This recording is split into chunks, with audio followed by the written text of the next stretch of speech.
Lakukan saja di puncak pegunungan lima kaisar. Ye Qinghan selalu bersemangat dan tegas dalam melakukan sesuatu, dan akan segera melakukan apapun yang terlintas dalam pikirannya. Saya menginginkannya dia mengirim pesan kepada Xiao Hei untuk tidak mengganggu dirinya sendiri, dan kemudian dia masih bermeditasi dengan tenang. Jiwa mulai mengingat kembali kejadian ketika ia memasuki keheningan jiwa, dan jiwa mulai berpikir liar seiring dengan ingatan tersebut.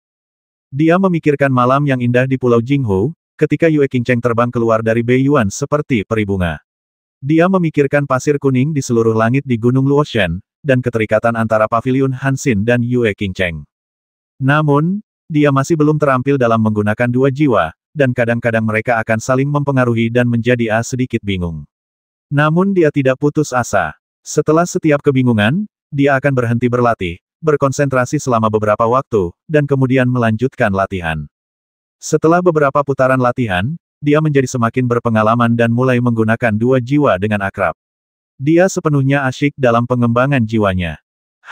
Hampir saja, aku bisa menyelesaikan realisasinya dalam satu putaran. Kalau ada drama pasti berhasil.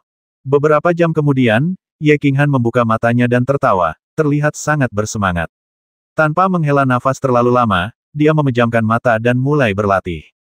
Bodoh amat John dia, akhirnya terjadi. Saya akhirnya menyelesaikan satu putaran kultivasi. Karena saya bisa sukses dalam satu putaran, saya bisa berhasil dalam dua putaran.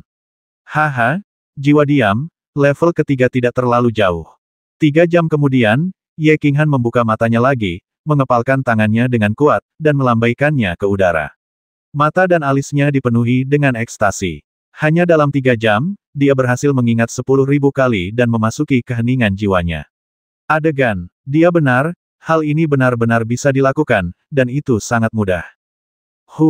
Tepat, ketika Ye Qinghan hendak bekerja keras dan terus berlatih, dengusan dingin samar terdengar di dalam ruangan. Aku ingin kepada Ye Qinghan tidak berani berlatih lagi. Dia tidak berani memikirkan tentang kultivasi dan masalah jiwa dalam pikirannya. Namun, dia sedikit menyipitkan matanya dan melihat ke arah dinding di sebelah kiri sambil tersenyum. Sosok Selir Lan muncul dari dinding. Dia muncul samar-samar, wajahnya tidak sesuram hari itu, tetapi telah kembali ke ekspresi acuh tak acuh dan anggun, seolah tidak ada yang bisa menggerakkannya. Halo? Nona Lan Fei, iya. Nona Lan Fei sepertinya menjadi lebih cantik hari ini. Detik berikutnya, suara menggoda Ye Qinghan menyebabkan ekspresi acuh tak acuh Lan Fei sedikit berubah. Tentu saja dia tidak akan tergerak karena sanjungan Ye Qinghan, tetapi karena dia mendengar bahwa Ye Qinghan arti khusus dalam kata-kata Han. Dia mengeluarkan menghela nafas dan berkata pada dirinya sendiri untuk tenang dan tidak membasmi pemuda baik di depannya karena marah. Jika aku jadi kamu, aku tidak akan melakukan sesuatu tanpa apapun artinya, itu adalah perilaku membosankan yang akan berakibat serius bagimu. Lan Fei duduk di meja dengan tenang, mengambil secangkir teh, menyesapnya, dan berkata dengan ringan. Meskipun kata-kata Lan Fei terdengar seperti twister lidah, Ye Qinghan masih bisa dengan jelas mendengar apa yang ada di dalamnya. Ancaman. Namun, dia tidak melakukannya, tidak peduli. Dia langsung pergi ke ujung meja yang lain dan menuangkan secangkir teh. Tapi alih-alih meminumnya sendiri, dia mendorongnya ke depan Selir Lan. Di mata Selir Lan yang terkejut, dia tampak sedikit malu. Berkata minumlah cawan ini, aku baru saja menggunakan cawan itu. Puff. Lan Fei memuntahkan seteguk teh dan buru-buru menyekanya. Tapi hatinya menjadi berantakan lagi, berpikir dalam hati, apakah ini yang terjadi padaku? Mengapa dia menjadi benar-benar bingung ketika bertemu pria kecil ini? Kamu sebenarnya meminum teh dari cangkir ini dengan santai. Bukankah ini berarti kamu mencium pria kecil ini secara tidak langsung? Tenang, Lan Yu, kamu harus tenang. Pria kecil ini aneh. Dia mungkin sangat berguna. Kamu tidak boleh memiliki niat membasmi. Lan Fei terus membujuk dirinya sendiri di dalam hatinya, mengatakan pada dirinya sendiri untuk tidak bersikap impulsif. Tapi ketika dia berbalik dan melihat mata menggoda Ye Qinghan dan senyum nakal di sudut mulutnya, dia merasa berat di hatinya. Semua hak dilindungi undang-undang. Pembajakan akan dihukum. Niat membasmi melonjak lagi. Oke, Nona Lan Fei, tenanglah, saya tidak bermaksud menyinggung, mari kita bicara tentang bisnis. Ye Qinghan melihat ekspresi marah di mata Selir Lan, jadi dia berhenti tertawa. Sebaliknya, wajahnya menjadi sangat serius, dan dia berkata kepada Selir Lan dengan sungguh-sungguh. Menjelaskan, Lan Fei mendengus dingin, meletakkan cangkir di tangannya di atas meja, mengambil cangkir teh yang diserahkan Ye Qinghan, dan menyesapnya, seolah dia ingin menutupi rasa malunya dengan minum teh. Nona Lan Fei, saya ada pertanyaan yang melekat di benak saya selama beberapa hari. Itu membuat saya terjaga di malam hari dan membuat makanan saya tidak berasa. Saya ingin tahu apakah Mes Lan Fei dapat menjawabnya untuk saya. Ye Qinghan sangat berterima kasih. Ye Qinghan mengangguk, tapi sedikit mengernyit, seolah masalah ini sangat penting. Titik. Lan Fei mengucapkan sepatah kata lagi dengan pelit, tapi matanya sedikit penasaran. Jarang sekali Ye Qinghan serius. Pertanyaan apa yang akan dia tanyakan pada dirinya sendiri? Ye Qinghan menarik napas dalam-dalam, dan kemudian ada senyuman di matanya. Dia memandang selir Lan dengan penuh kasih sayang dan berkata dengan sangat serius, yang ingin saya tanyakan adalah, saya tidak tahu bagaimana saya bisa memenangkan hati Anda. Nona Lan Fei, tahukah kamu, sejak pertama kali aku melihatmu, kecantikan dan watakmu yang bagaikan bintang paling terang di langit malam, sangat membuatku tertarik dan membuatku tak mampu melepaskan diri. Membuat jiwaku berdebar-debar. Bang, tidak mengherankan, sebagai tanggapan terhadap kata-kata Ye Qinghan, itu adalah telapak tangan yang indah. Telapak tangan ini bahkan menghancurkan meja menjadi bubuk dan mematahkan tulang rusuk Ye Qinghan yang baru diperbaiki lagi. Kali ini Ye Qinghan merasakan semua andalam hancur. Kamu punya hak untuk menolak, tapi aku punya hak untuk mengejar cinta. Bahkan jika kamu membasmiku, kamu tidak dapat mengubah hati tulusku yang mencintaimu. Ye Qinghan menyeka darah dari sudut mulutnya, dan seperti anak yang keras kepala, dia mengangkat kepalanya dengan susah payah dan menatap selir Lan, matanya penuh rasa sakit dan kegigihan. Hentikan tipuan menipu gadis kecil itu. Dan, saya dapat memberitahu Anda dengan jelas bahwa di negeri yang terlupakan ini, banyak sekali orang yang tertarik kepada saya, tetapi mereka semua mati. Nada. Suara Lan Fei sangat acuh tak acuh, tetapi rona merah di wajahnya menunjukkan bahwa penampilan Ye Qinghan masih memiliki beberapa efek. Melihat Ye Qinghan berjuang untuk berdiri, dia merasa sedikit bingung di dalam hatinya. Mengapa dia menghadapi ini? Pria kecil, apakah dia selalu mudah marah? Ye Qinghan berjuang untuk berdiri, bersandar ke dinding, menundukkan kepalanya, dan menjadi sedikit kesepian.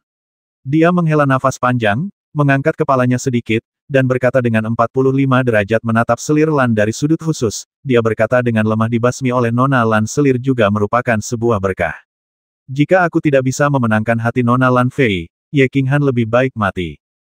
Kamu, selir Lan benar-benar bingung terakhir kali, dia diam-diam dicium olehnya karena kata-kata ini. Melihat wajah halus dan tampan yang berdarah, dia tertegun, tapi matanya berkedip. Setelah beberapa saat, dia sepertinya memikirkan sesuatu. Apa yang dia katakan? Senyuman tiba-tiba muncul di wajahnya dan dia berkata, baiklah, jika kamu menginginkanku, aku akan memberimu kesempatan ini. Selama Anda dapat memenuhi persyaratan saya, bagaimana jika Lan Yu menyerahkan diri kepada Anda?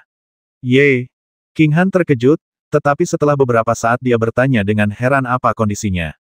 Naiklah ke puncak Gunung Lima Kaisar. Mata Lan Fei berbinar dan dia tersenyum tipis. Puncak Gunung Lima Kaisar. Ini adalah pertama kalinya Ye Qinghan mendengar tentang tempat aneh ini, dan dia mengangkat alisnya dengan bingung dan menatap selir Lan. Saya ingin Ahen Novel Network. Gunung Wudi adalah puncak gunung di tengah tanah terlupakan. Puncak gunung ini agak aneh. Tanpa kekuatan tertentu, sulit untuk mendaki ke puncak. Kalau bisa mendakinya, saya akan menjadi milikmu selama sisa hidupku, bagaimana? Apakah kamu berani menantang? Selir Lan terkekeh, matanya yang indah penuh provokasi. Apakah ada bahaya fatal? Ye Qinghan bertanya, mengabaikan provokasi Lan Fei.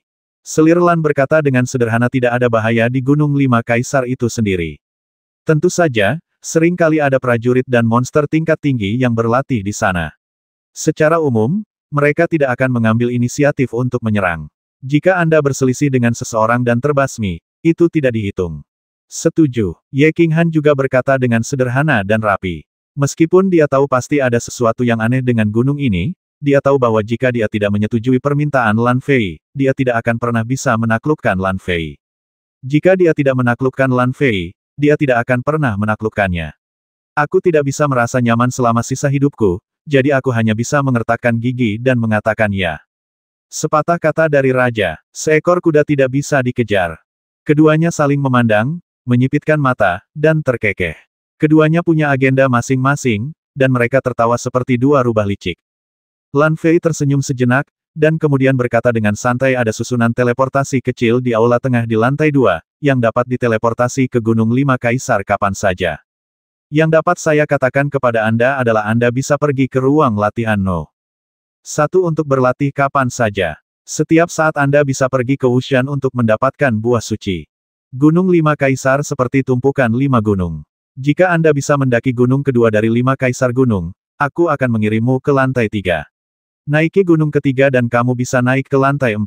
Jika kamu bisa naik ke gunung keempat, selamat, kamu akan diterima oleh Rain Emperor, dan dia akan bertemu siapapun permintaan masuk akal yang kamu miliki, jadi bekerja keraslah, kawan kecil, aku menantikan penampilanmu. His, Ye Qinghan menghirup udara. Dia tahu bahwa sulit untuk mendaki Gunung Lima Kaisar, tapi dia tidak menyangka akan sesulit ini. Pada saat ini, dia merasa seperti orang bodoh yang memakan koptis. Setelah mendaki gunung keempat, dia bisa kewalahan oleh hujan yang tinggi di atas. Setelah dipanggil oleh kaisar dan masih mendapatkan janji darinya, bisa dibayangkan betapa sulitnya mendaki gunung ini. Sekarang jelas bahwa dia harus mendaki gunung kelima. Terkikik, Lan Fei sangat puas dengan ekspresi Ye Qinghan.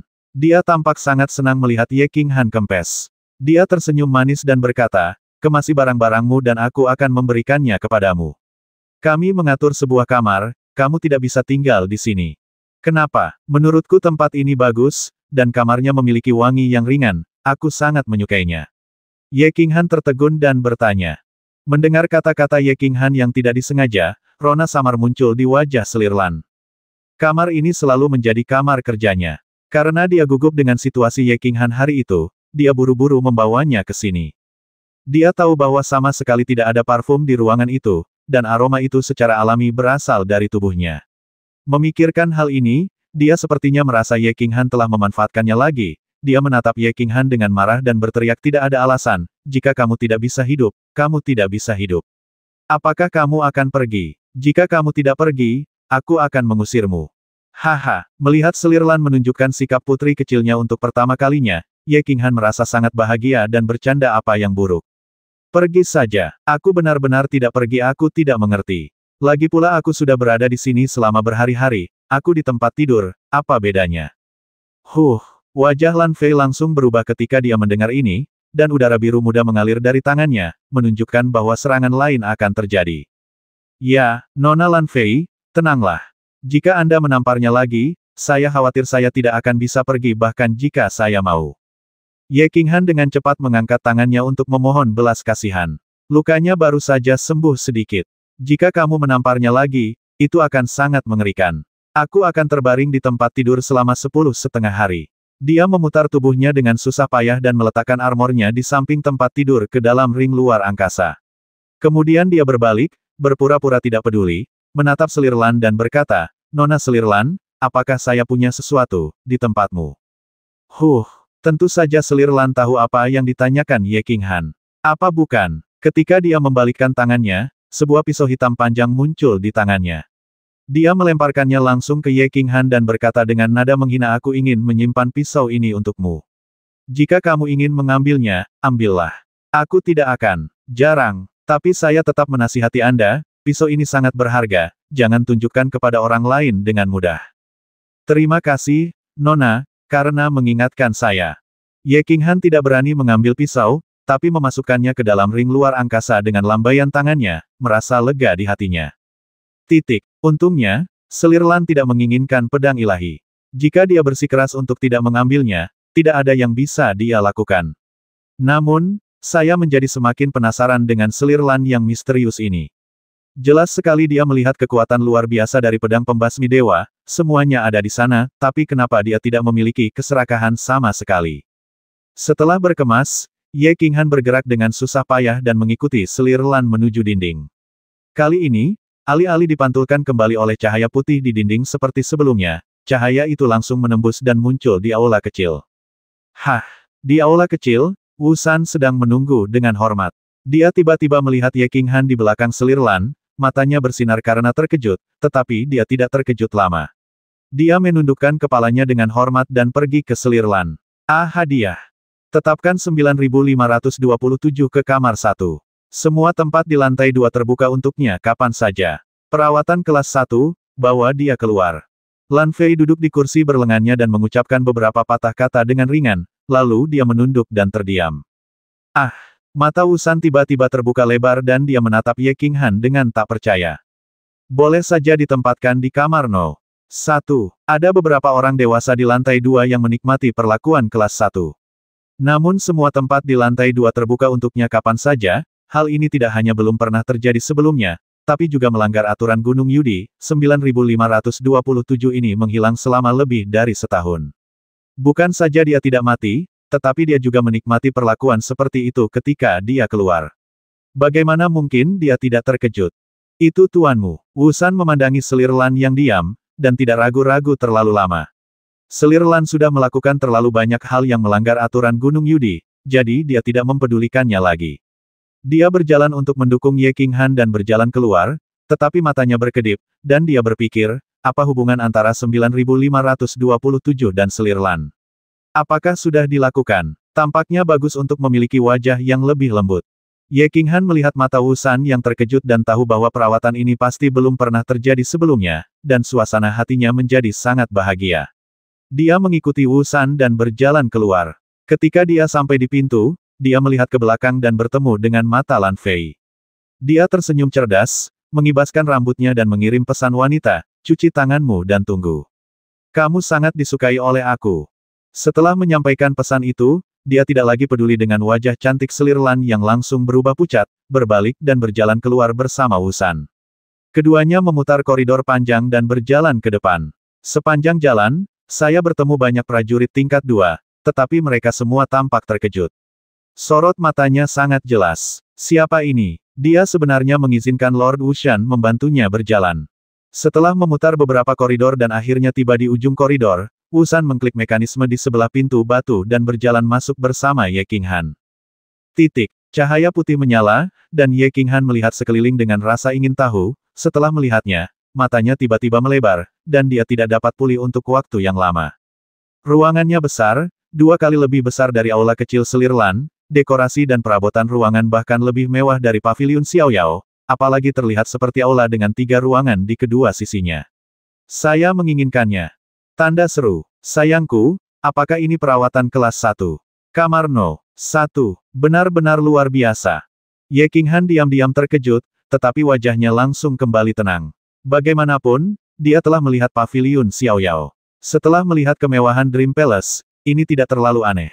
Dan dia sendiri tidak terlalu peduli dengan kenikmatan mewah semacam ini. Namun penampilannya yang tenang adalah cerita yang berbeda di mata Wusan. Anak laki-laki ini tidak hanya memecahkan rekor tanah terlupakan, memenangkan 15 kemenangan berturut-turut, tetapi dia juga memiliki hubungan khusus dengan selir Lan. Sekarang menghadapi istana yang begitu mewah, dia hanya tertegun sejenak. Anak laki-laki ini tidak biasa.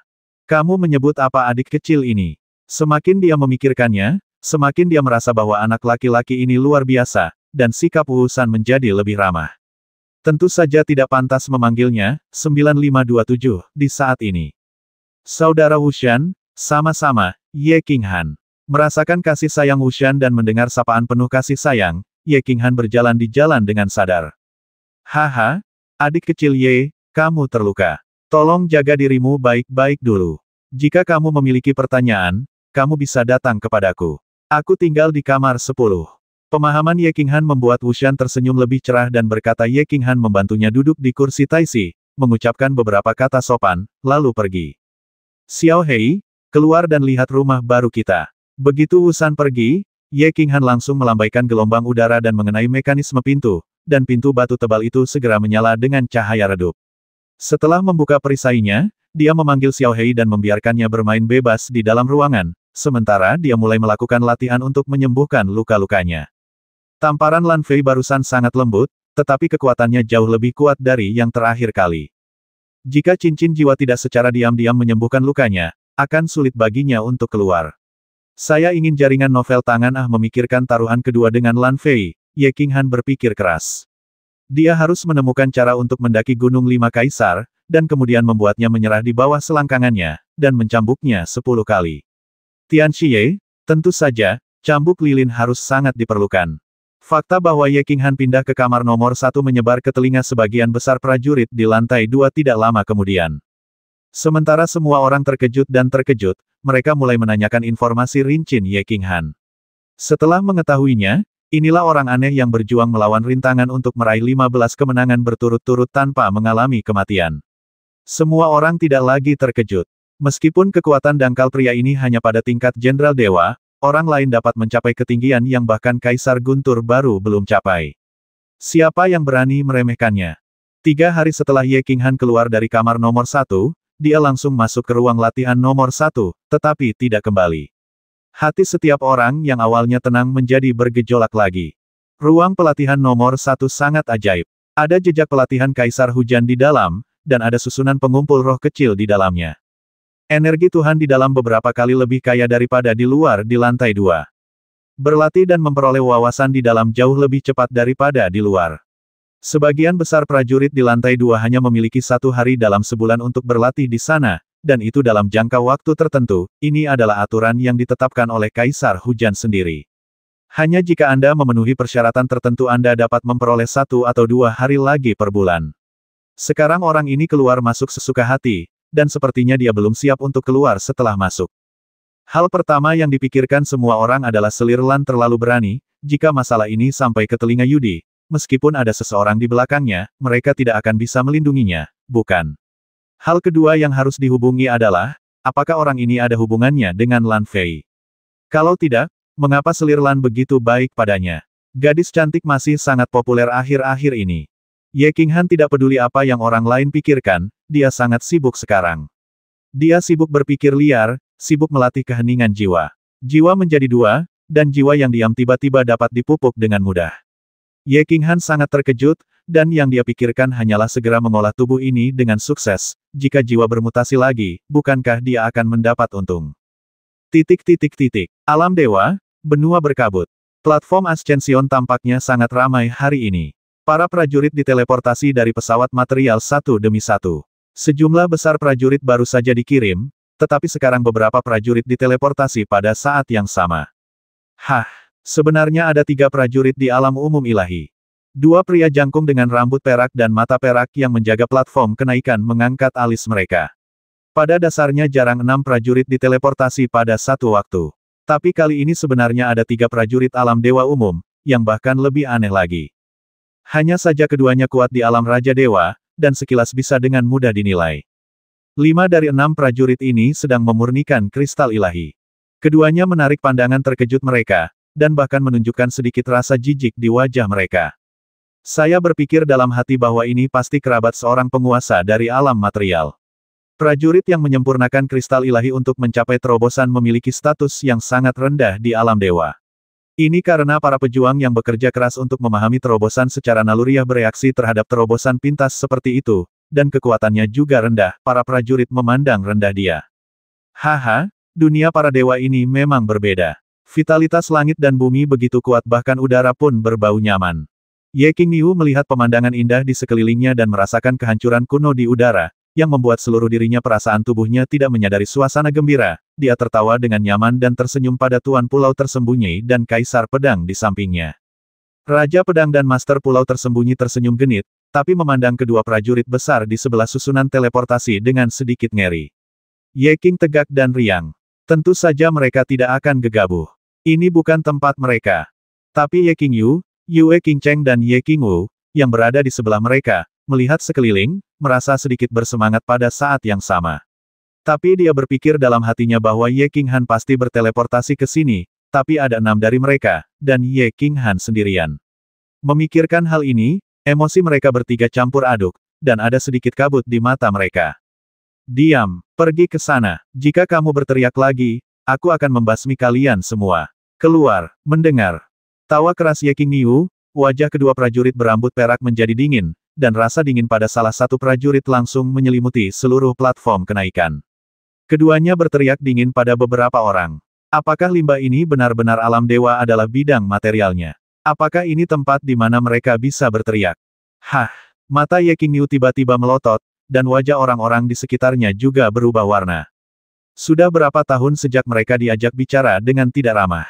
Tidak masalah jika Anda menyuruh mereka pergi, tetapi Anda sebenarnya mengatakan ingin membasmi mereka. Ye Qingniu hampir mengamuk. Tapi jelas bahwa semua orang bukanlah orang bodoh, mata Kaisar Pedang menjadi lebih dingin ketika dia melihat pria raksasa itu, dan dia segera mengirim pesan kepada Ye Qingniu untuk memberitahunya agar tidak bersikap impulsif. Belum lagi orang-orang asing di sini, bahkan dua orang kuat ini pun bukanlah sesuatu yang bisa mereka hadapi. Tuan, pemilik pulau tersembunyi di sebelahnya maju selangkah, mengeluarkan token merah muda dari cincin luar angkasa, dan berkata kepada dua pria raksasa itu, bisakah Anda memindahkan saya ke Pulau Yudi? Tanda tanya. Ketika kedua pria kuat itu melihat wajah Ye Qingniu, ekspresi mereka menjadi lebih dingin, dan mereka ingin memberi pelajaran pada orang desa ini. Melihat token itu, kilatan kejutan muncul di matanya, seorang pria raksasa mengambil token itu di tangannya dan memeriksanya. Kemudian dia mengangguk ke pria kuat lainnya. Ekspresi kedua orang itu berubah seketika. Kesuraman menghilang, dan ada senyuman di wajah mereka. Kecepatan perubahan wajah sangat mengagumkan. Mereka berkata dengan sangat sopan, ini memang orangnya dari Pulau Yudi. Sebagai tandanya, kamu bisa mengirimkannya ke Pulau Yudi. Klan Yudi adalah salah satu ras kuno dan kuat di alam dewa. Raja mereka adalah orang yang terkenal dan berkuasa di alam dewa. Beraninya mereka menyinggung dua raja dewa kecil ini. Tanda klan Yudi ini tidak akan dibiarkan begitu saja. Para rube yang terlihat seperti sampah ini, tidak menyangka kalau mereka sebenarnya ada hubungannya dengan klan Yudi. Tentu saja mereka tidak berani bersikap tidak sopan. Mereka tidak akan pergi ke Pulau Yudi. Beberapa teman lama tidak bertemu. Pada saat ini, susunan teleportasi di sebelah kiri tiba-tiba menyala, cahaya putih menyala, dan seorang wanita berbaju putih tiba-tiba muncul di dalam susunan teleportasi. Saya ingin teks lengkapnya. Yang membuat takut kedua raksasa berambut perak itu adalah wanita itu sedang memegang token hitam di tangannya. Ketika mereka melihat token hitam itu dengan jelas, mereka langsung berdiri ketakutan, lalu dengan cepat berlutut dengan satu kaki dan berteriak dengan suara yang dalam, "Salam, Tuan." Wanita itu mengenakan pakaian putih, sangat cantik. Dengan senyum tipis di wajahnya, dan seluruh tubuhnya memancarkan temperamen anggun ini. Tokennya berwarna hitam, dan bahannya nampaknya sangat istimewa, di atasnya terukir dua karakter Piao Miao dengan naga menari dan burung phoenix. Kedua penjaga itu berlutut di tanah dengan sangat ketakutan, berharap mereka bisa menamparkan diri mereka sendiri dua kali. Mereka tidak pernah menyangka bahwa, kelompok prajurit kecil yang pada dasarnya hanya sampah untuk memurnikan kristal ilahi, yang terlihat tidak berbeda dari orang desa, sebenarnya memiliki latar belakang yang begitu besar. Lupakan itu terkait dengan klan Yudi. Aku tidak menyangka, ada hubungannya dengan kota Piao Miao. Kota Piao Miao, yang mewakili kehendak Tuan Piao Miao, di benua Piao Miao, kehendak penguasa Piao Miao tidak dapat ditentang. Baru saja mereka benar-benar mengutuk para tamu di kota Piao Miao dan mengucapkan kata-kata liar tentang membasmi mereka. Memikirkan momen ini, keduanya sedikit gemetar di dalam hati. Jika seseorang keluar dari kota Piao Miao secara acak, hanya perlu satu kalimat untuk membasmi dua orang. Siapa kamu? Mereka berenam memandangi dua penjaga yang baru saja membujuk, tetapi sekarang mereka berlutut di tanah dengan sangat ketakutan. Dia berkedip, tidak mengerti apa yang terjadi. Pada akhirnya, 6 orang mengunci wanita berbaju putih pada saat yang sama, tetapi tidak peduli bagaimana penampilan atau pemikiran mereka tidak dapat mengingat siapa wanita ini, kawan lama. Sejak kapan mereka punya teman lama yang begitu hebat? Haha. Kita tidak bertemu satu sama lain selama lebih dari 10 tahun dan kamu tidak mengenaliku lagi. Pemilik pulau, Kaisar Pedang, Ye Qingniu, Yue Qingcheng, Ye Qingwu, Ye Qingyu, aku mengingat kalian masing-masing dengan sangat jelas. Wanita itu berkata, Wan, kamu tersenyum, memandang semua orang satu persatu, dan memanggil dengan suara yang sangat ramah dan akrab. Saya ingin menyerahkan situs web novel. Apakah Anda, Guru ke-9? Orang pertama yang bereaksi adalah Yue Qingcheng, karena Guru ke-9 pernah menyelamatkan hidupnya dari klan Dewa Tanduk Emas dan juga tinggal di Pulau Ungu selama jangka waktu tertentu. Ditambah lagi dia memiliki pikiran yang paling halus. Tapi dia masih bertanya dengan ragu. Haha, Xiao Qingcheng menjadi dewa dalam waktu singkat. Sungguh jenius. Orang yang datang tidak lain adalah rubah berekor 9. Setelah berubah menjadi bentuk manusia, penampilannya secara alami berbeda. Bahkan suaranya pun berubah, menjadi sedikit berbeda setelah lebih dari 10 tahun. Itu telah berubah, tidak heran tidak ada yang menyadarinya. Orang-orang lainnya bangun satu demi satu dan memberi hormat dengan cepat salam kepada 9 guru. Oke, mari kita ngobrol nanti. Mari kita bawa Anda ke kota pemakan jiwa dulu. Sang guru sedang menunggu Anda di kota. Rubah ekor 9, setelah datang ke alam dewa selama bertahun-tahun, ini adalah pertama kalinya saya bertemu dengan seorang kenalan dari benua Yanlong. Suasana hati saya sedang baik, dengan senyuman di wajah saya. Namun, dia melihat pemilik pulau dari pulau tersembunyi tampak sedikit malu dan kusut. Dia mengalihkan pandangannya dan tahu apa yang dia pikirkan. Dia tersenyum dan berkata tentu saja, jika pemilik pulau mengkhawatirkan Nona Ling Er, kamu juga bisa pergi ke Pulau Yudi dulu. Nona Ling Er kini telah menjadi putri klan Yudi, saya yakin dia akan sangat senang melihat Anda. Dan ada susunan teleportasi di pulau itu. Jika Anda mau datanglah kepada kami di masa depan, kamu bisa langsung berteleportasi ke Soul Eater City. Baiklah, semuanya, aku memang mengkhawatirkan cucu baptisku. Bagaimana kalau aku pergi dan melihat-lihat dulu, lalu mendatangimu? Pemilik pulau tersembunyi memandang beberapa orang dengan rasa malu, tetapi semua orang tidak terlalu memperhatikan. Lagi pula, semuanya Anda tahu, dia datang ke alam dewa terutama karena dia mengkhawatirkan Yin Ling Er. Kenapa kamu masih berdiri di sana? Kenapa kamu tidak cepat-cepat berteleportasi? Masalahnya sudah dibicarakan, rubah berekor 9 berbalik dan menatap kedua penjaga Raja Dewa dengan tenang. Meskipun nadanya sangat ringan, itu mengungkapkan sedikit paksaan. Dia telah mengikuti guru Si ke alam dewa selama bertahun-tahun, dan 9 guru telah melihat banyak adegan besar. Tentu saja, mereka tidak membawa kedua Raja Dewa kecil ini ke jantung. Teleportasi dilakukan dalam 2 langkah, pertama pemilik pulau tersembunyi diteleportasi ke Pulau Yudi, dan kemudian sekelompok orang diteleportasi ke kota pemakan jiwa. Setelah menyaksikan sekelompok orang ini menghilang ke dalam susunan teleportasi, mereka berdua menyeka keringat dingin dari wajah mereka dan menghela nafas. Kelompok orang kampung ini tidak hanya berhubungan dengan putri klan Yudi, tapi juga dengan kota Piao Miao dan kota pemakan jiwa. Mereka salah. Untungnya, kelompok orang ini tidak marah, jika tidak, tidak satupun dari mereka akan tahu apakah nyawa mereka dapat diselamatkan. Di bagian paling utara rumah Pian Miao, di tepi laut berkeliaran, berdiri sebuah kota raksasa yang megah, kota pemakan jiwa. Kota pemakan jiwa dibangun di tepi pantai, dengan separuh kotanya tergantung di laut. Berdiri di utara kota, Anda dapat melihat air laut di bawah terus-menerus menghantam batu fondasi kota.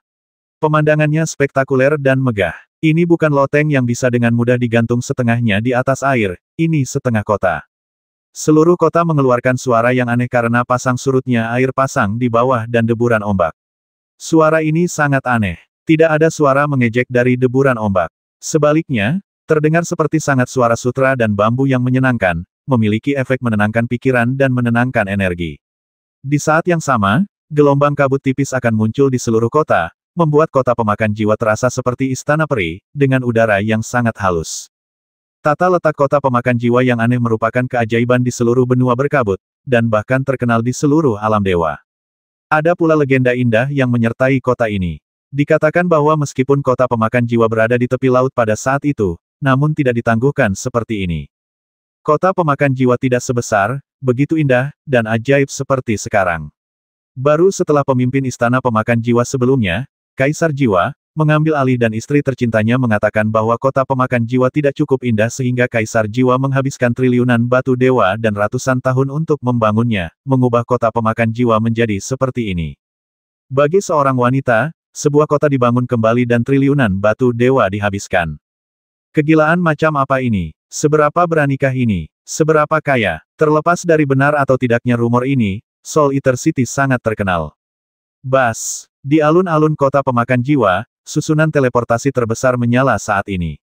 Para penjaga yang menjaga susunan teleportasi di dekatnya menjadi gugup.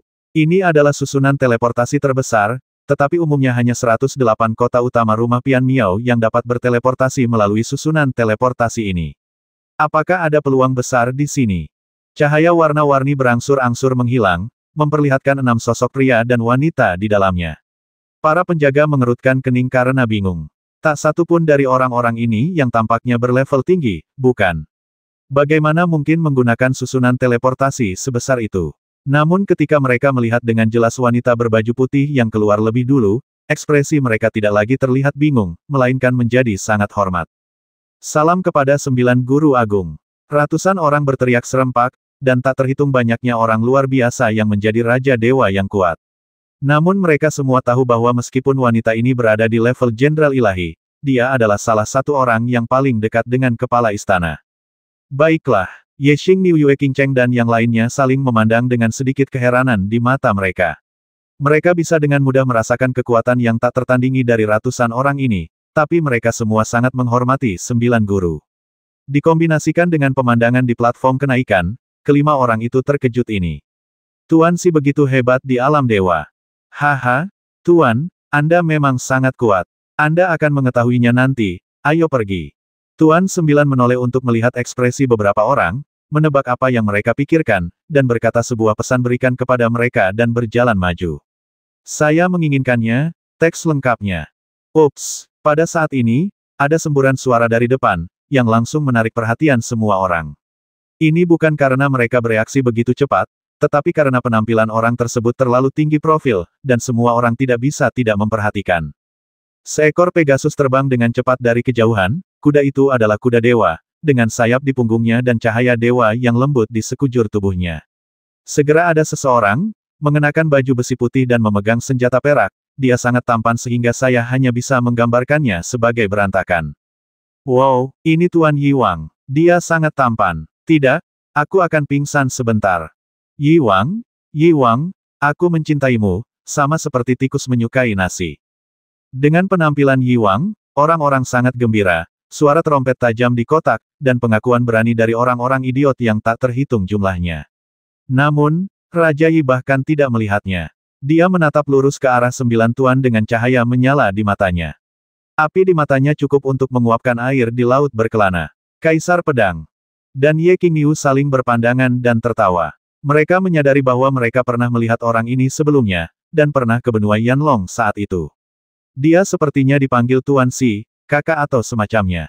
3 orang di Yue Qingcheng saling memandang, dengan kerinduan di mata mereka, mereka berpikir bahwa cara King Han berpura-pura menjadi Bi di malam hari jauh lebih inovatif daripada Raja Dewa ini. Hei, ini dia lagi. Rubah berekor 9 menghela nafas tak berdaya. Begitu dia datang ke alam dewa, Raja Yi sering mengganggunya.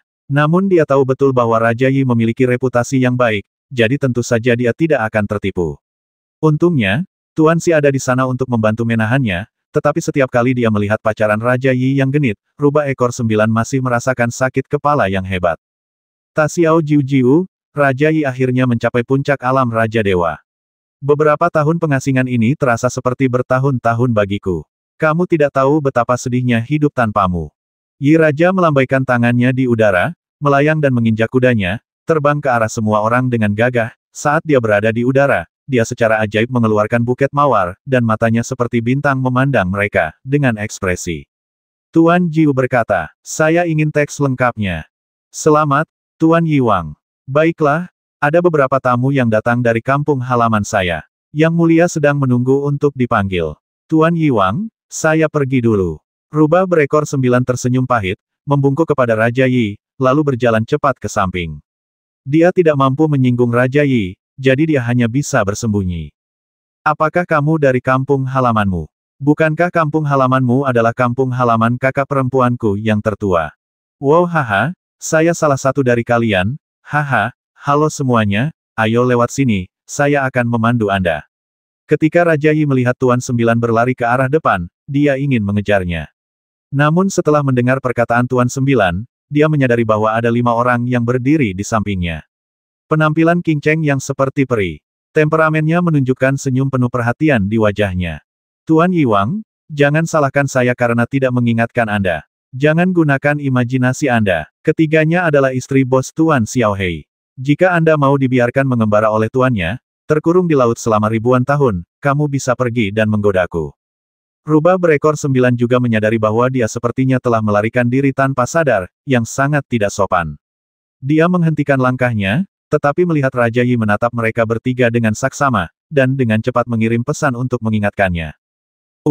Mendengar pesan Tuan Jiu, senyuman di wajah Raja Yi tiba-tiba mengeras. Siapakah Tuan Xiao Hei? Meskipun dia belum pernah melihat wujud aslinya, dia tahu dengan sangat jelas bahwa dia adalah putra Kaisar Jiwa. Karena dia bisa menjadi bos Xiao Hei, dan jika kakak perempuan tertuanya yang keras kepala tidak keberatan, dia pasti orang yang sangat kuat. Kakak perempuan tertuanya selalu sangat menghormati Kaisar Jiwa. Jika dia tahu bahwa dia telah memutarbalikkan pikirannya terhadap ketiga orang ini, dia masih harus membasminya. Kulitnya. Rubah berekor 9 dengan cepat melirik ke beberapa orang, meninggalkan penguasa kota dinasti Yi dengan ekspresi bingung di wajahnya dan dengan cepat masuk ke istana. Kelima orang itu dengan rasa ingin tahu melihat kota pemakan jiwa yang megah di sepanjang jalan, dan akhirnya berbalik dan menjadi sedikit bingung. Mereka mengikuti 9 tuan ke sebuah kastil besar. Ada penjaga di luar pintu, tetapi tampaknya 9 tuan tidak berani mengatakan apapun. Mereka hanya membungkuk hormat. Mereka berenam masuk ke dalam dan langsung berjalan ke atas. Akhirnya, mereka berjalan langsung ke lantai 6. Hanya ada satu pintu di lantai 6. Setelah 5 orang masuk, mereka tidak melihat istana mewah yang mereka bayangkan, tapi malah melihat atap. Kaisar Pedang melihat pemandangan di depannya dan merasakan itu bau yang familiar. Ini persis sama dengan tata letak atap kastil kegelapan. Bunga yang tak terhitung jumlahnya, sama teralis anggur yang sama penuh dengan anggur hijau, sosok merah yang sama, duduk di bawah teralis anggur dengan punggung menghadap semua orang, diam-diam membaca buku. Jika dia tidak melihat laut berkeliaran yang megah di kejauhan, Kaisar Pedang akan berpikir dia berada di atap kastil kegelapan. Salam, Tuan. Setelah 6 orang memberi hormat, sosok merah itu berdiri dan berbalik perlahan, memperlihatkan wajah cantik Guru Si yang familiar. Namun, di masa lalu, Guru Si selalu dingin, tapi kali ini dia tersenyum lembut pada semua orang untuk pertama kalinya. Dapatkan, selamat datang. Di alam dewa, meskipun Tuan Si hanya memiliki senyuman tipis di wajahnya, hati semua orang terasa hangat.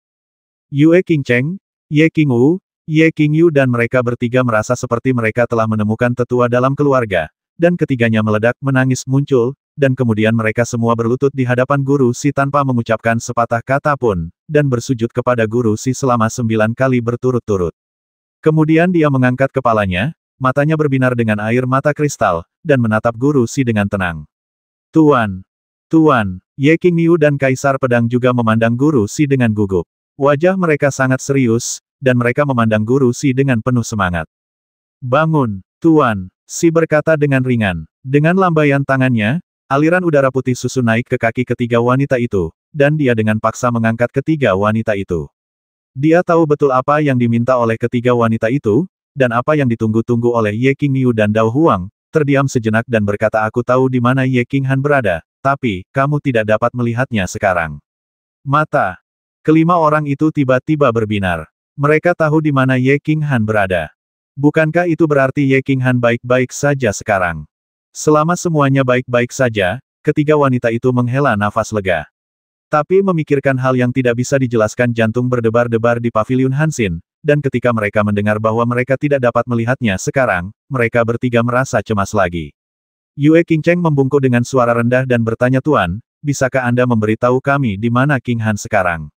Jika orang dewasa merasa tidak nyaman, kita bisa mencarinya sendirian. Kamu tidak dapat menemukannya. Alam dewa ini sangat besar. Dengan kekuatanmu, aku jamin kamu akan mati dalam waktu 1 jam setelah meninggalkan kota pemakan jiwa. Saya tidak akan memberitahu Anda di mana tepatnya Ye Qinghan berada, tapi saya jamin dia masih hidup. Satu-satunya hal yang dapat Anda lakukan adalah berlatih dan menjadi lebih kuat, sehingga Anda dapat membantu Ye Qinghan. Nada suara Tuan Si masih ringan, tapi dia sangat yakin, tidak meninggalkan keraguan. Hah, setelah mendengar jaminan mutlak Tuan Si, beberapa orang menghela nafas lega. Tentu saja, orang seperti Tuan Si tidak bisa berbicara, dan dia tidak repot-repot berbohong. Namun, 9 orang dewasa di sebelahnya menjadi bingung. Ye Qinghan jatuh ke lembah para dewa, yang merupakan dunia yang benar-benar terisolasi. Bagaimana Guru Si bisa tahu bahwa Ye Qinghan pasti masih hidup? Apakah kekuatan magisnya begitu besar hingga bisa meramal takdir?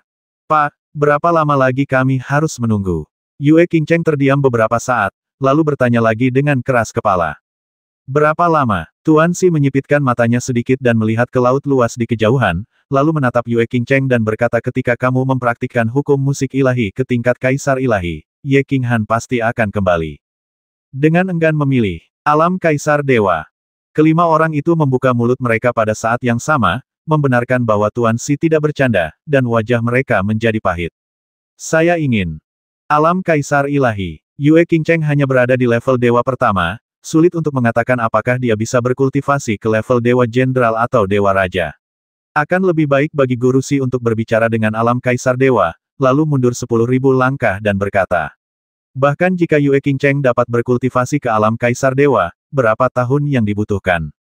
100.000 tahun, 1 juta tahun. Tolong, Ye Qingyu menjadi cemas, dan sekali lagi ingin berlutut dan memohon pada Tuan Xi, tetapi sebelum dia bisa membungkuk, aliran udara tak terlihat tiba-tiba menyelimuti tubuhnya, dan Tuan Xi berbalik dengan santai dan duduk, melambai dia melambaikan tangannya dan berkata jangan lakukan ini denganku. Kamu harus mencarinya sendiri, atau kamu selalu tinggal di kastil. Jika kamu ingin mencarinya sendiri, aku tidak akan memberimu bantuan apapun. Itu saja, Jiu kalahkan mereka. Terima kasih, Tuan, saya pergi dulu. Semua orang melihat Tuan Xi begitu dingin dan mendominasi, jadi mereka tidak banyak bicara. Bagaimanapun juga, Tuan Xi tidak berhutang apapun kepada mereka, tetapi dia meminta Tuan Jiu untuk menjemput mereka, dan itu sudah merupakan bantuan yang sangat besar. Mereka berlima hanya bisa menghela nafas dalam kesepian, dan saling memandang, bersiap untuk tinggal di kota pemakan jiwa terlebih dahulu. Pertama-tama mereka akan menyelidiki urusan alam dewa dengan jelas, dan kemudian membuat rencana akhir. 9 Tuan menerima pesan rahasia dari Tuan Xi, dan mengatur 5 orang di lantai 4 rumah Tuan Kota, dan masing-masing memberi mereka sebuah token. Token ini dapat digunakan tanpa hambatan di rumah Tuan Kota. Setelah mengatur 5 orang, Tuan 9 berjalan ke atap sendirian, dan kemudian membungkuk ke arah Tuan Xi, tetapi tidak banyak bicara. Dia berdiri diam di belakangnya, dengan tatapan rumit di matanya, dan melirik ke belakang Tuan Xi dari waktu ke waktu, untuk waktu. Jiu, jangan menahannya, tanyakan saja apakah ada yang ingin kamu katakan. Tuan Xi menoleh dan menatap Tuan Jiu dengan marah dan lucu, dan meletakkan Jiu Tianwen. Tuan, kenapa kamu ingin mereka datang ke alam dewa? Tuan Jiu merasa malu. Dia tersenyum, tetapi tidak segan-segan bertanya secara langsung. 9 Tuan sangat jelas tentang perasaan ketiga wanita terhadap Ye Qinghan. Tidak apa-apa di benua Yanlong. Tanpa berita pasti, mereka tidak akan mendapat masalah. Jika mereka mengetahui tentang situasi Ye Qinghan, saya khawatir ketiga wanita itu akan melompat dari lembah mementingkan diri sendiri tanpa ragu-ragu. Dan jika Tuan Xi tidak mengatur agar dia menjemput beberapa orang tepat waktu, tidak pasti apakah dia dapat bertahan hidup di alam dewa dengan kekuatan orang-orang ini. Ada beberapa jenis orang di dunia ini yang adalah orang-orang yang sangat berkuasa, seperti mereka yang kerabatnya dibasmi, tetapi menganggap pencuri sebagai anak berbakti yang diam-diam membalaskan dendam ayahnya, seperti wanita gila yang kehilangan akal karena cinta. Dan mereka bertiga termasuk dalam tipe kedua. Tuan Xi menyesap tehnya, tidak menjawab pertanyaan rubah berekor 9, tetapi tersenyum tipis, dan berbalik melihat laut berkeliaran di kejauhan. Dia melanjutkan setelah sekian lama Ye Qingwu dan Ye Qingyu tidak cukup berbakat, jadi pencapaian mereka dalam hidup ini sangat rendah. Tapi Yue Qingcheng berbeda. Pada usia seperti itu, mereka masih berkultivasi ke tingkat dewa di bawah peluang sekecil apapun. Level yang paling penting adalah memahami hukum musik ilahi. Bakatnya bisa dikatakan jauh lebih kuat dari Ye Qinghan, dan dia dianggap jenius tertinggi di alam dewa, jadi saya ingin mengolahnya. Kultivasi. Ekor 9 kata rubah dengan tenang. Dia mengangguk, tetapi alisnya berkerut semakin erat. Anda ingin mengolah Ye Qinghan, tetapi pada akhirnya, Anda berakhir dalam keadaan ketidakpastian tentang hidup dan mati. Sekarang Anda ingin mengolah istrinya. Tuan Xi mengatakan kepadanya bahwa dia memiliki musuh yang kuat. Anda ingin untuk mengolah Ye Qinghan untuk membantunya, tapi sekarang Ye Qinghan tergantung pada situasinya, harapan Qinghan untuk keluar hidup-hidup sangat tipis. Tuan Xi punya ide lain untuk Yue Qingcheng. Dia tidak mengerti bahwa Tuan Xi begitu kuat bahkan dia tidak bisa menghadapi musuh, bagaimana bisa ada gunanya mengandalkan Ye Qinghanyu untuk menaklukkan kota. Dan karena ada musuh, tidak apa-apa bersembunyi di benua Yanlong sebelumnya, tapi sekarang Tuan Xi muncul secara terbuka di alam dewa, mengapa Anda tidak melihat musuh datang ke rumah Anda? Tuan, apakah Anda mengatakan yang sebenarnya kepada mereka? Rubah berekor 9 berpikir sejenak tetapi masih tidak dapat memahaminya. Dia memutuskan untuk tidak bertanya lagi dan malah menanyakan pertanyaan yang tidak jelas. Yang ingin ditanyakan oleh 9 Tuan tentu saja adalah berita bahwa Tuan Xi mengatakan bahwa dia menjamin bahwa Ye Qinghan masih hidup. Dia sangat bingung sekarang. Lembah Fengshen adalah tempat yang aneh. Tidak peduli seberapa kuat Tuan Xi, dia bukan kaisar dewa tertinggi yang maha kuasa, kenapa dia begitu yakin? Kapan kamu pernah melihatku berbohong? Kamu tahu terlalu banyak tentang ini dan itu tidak akan ada gunanya bagimu. Pergilah menyapa semua orang dan abaikan mereka berlima. Kecuali untuk kebutuhan sehari-hari, kamu tidak diperbolehkan memberi mereka abatu ilahi untuk membuat bulan jatuh di atas kota. Mati total untuk menemukan hati Ye Qinghan, turunlah. Tuan Xi melirik dengan dingin, dan Tuan Jiu gemetar di dalam hatinya. Mengetahui bahwa Tuan Xi agak menyalahkan dan meragukan kata-katanya, dia dengan cepat tidak berani berbicara lebih banyak, dan membungkuk dan pergi untuk membuat pengaturan. Faktanya, guru ke-9 tidak perlu menyampaikan pesan tersebut. Banyak orang penting di kota pemakan jiwa, termasuk 5, sudah mengetahui tentang 5 orang di Yue Qingcheng. Orang-orang yang dapat dijemput oleh guru ke-9 secara khusus bukanlah orang biasa, rakyat. Meski pintu di rooftop tidak ada mekanismenya dan bisa dimasuki dengan mendorong pintunya, namun tidak semua orang bisa masuk. Apalagi mereka sudah lama berada di rooftop dan langsung dijodohkan untuk tinggal di lantai 4, lebih sulit. Sungguh menakjubkan. Dalam tantangan penguasa istana terakhir, Master Xi mengambil tindakan dengan sikap mendominasi. Satu orang bertarung melawan beberapa kaisar dewa, dan ada juga dewa perang kelas 8 di antara mereka. Pada akhirnya, orang-orang itu menghilang, tetapi Tuan Xi masih duduk di bawah teralis anggur, menyeruput teh ringan dan membaca dengan tenang. Pada saat yang sama kota pemakan jiwa menjadi terkenal, semua tetua dan kepala klan di kota, semuanya dari mereka diam-diam ketakutan. Meskipun mereka tidak mengerti, ribuan tahun yang lalu, ketika Kaisar Jiwa meninggal, Tuan Xi hanya memiliki kekuatan Dewa Perang kelas 7, dan dia adalah yang paling periferal di antara Dewa Perang kelas 7.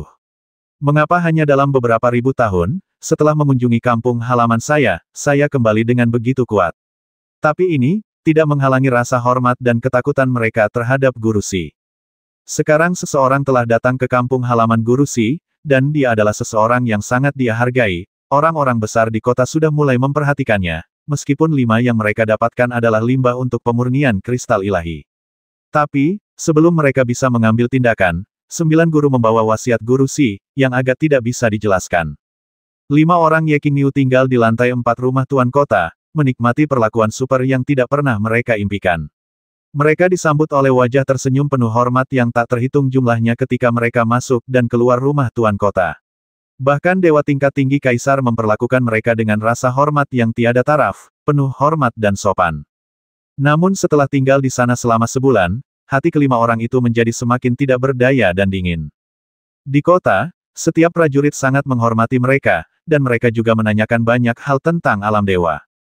Mereka berlima belum lulus pelatihan suku dan tidak memiliki lencana alam dewa, dan tergantung situasinya, Master Qi tidak siap mengeluarkan lencana kepada mereka. Dengan kata lain, jika mereka meninggalkan kota pemakan jiwa, mereka akan dicabik-cabik oleh monster, atau mereka akan memasuki kota lain dan dibasmi di tempat oleh para penjaga. Dengan kata lain, mereka tidak bisa pergi kemanapun kecuali kota pemakan jiwa. Dan ketika mereka bertanya tentang Ye Qinghan, semua orang di kota tidak tahu apa-apa tentang itu, dan 9 tuan bahkan tetap diam. Mereka tidak tahu apa yang dimaksud Tuan Qi. Mereka hanya tahu bahwa tidak ada cara lain selain menuruti kata-kata Tuan Qi. Tuan, jika saya berkultivasi ke tingkat Kaisar Dewa, dapatkah Anda menjamin bahwa Qinghan akan kembali?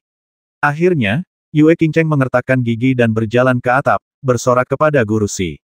Saya jamin ketika Anda menerobos ke alam Kaisar Dewa, Anda pasti akan melihat Ye Qinghan. Tuan Xi berkata dengan sangat yakin, memandangi laut berkeliaran di kejauhan, senyuman diam-diam muncul di sudut mulutnya, seperti seekor rubah tua. Oke, Yue Qingcheng juga tertawa, tapi senyumnya sedikit pahit. Dia mengenakan gaun istana berwarna merah muda, yang tertiup angin laut. Bunga persik norak di kepalanya juga tertiup bergoyang, dan itu seperti yang ada di atap, bunganya saling memantulkan, dan terlihat begitu pedih. Dibandingkan dengan Yue Qingcheng dan yang lainnya, Ye Yaorao sedikit lebih kesakitan. Novel Network. Tahu bahwa Ye Qinghan tidak jauh di Gunung Yudi, tetapi tidak bisa mencarinya. Dan yang paling penting adalah sejak Ye Qinghan berpartisipasi dalam perang kontra ke-15, belum ada berita, dan dia sangat khawatir. Bukannya dia tidak berpikir untuk pergi langsung ke Gunung Yudi, tapi tempat terlupakan ini sangat besar. Dia tidak tahu apakah dia bisa menemukan Gunung Yudi hidup-hidup. Yang paling penting adalah, Kaisar Qiu Feng telah mengirim orang untuk mengawasinya.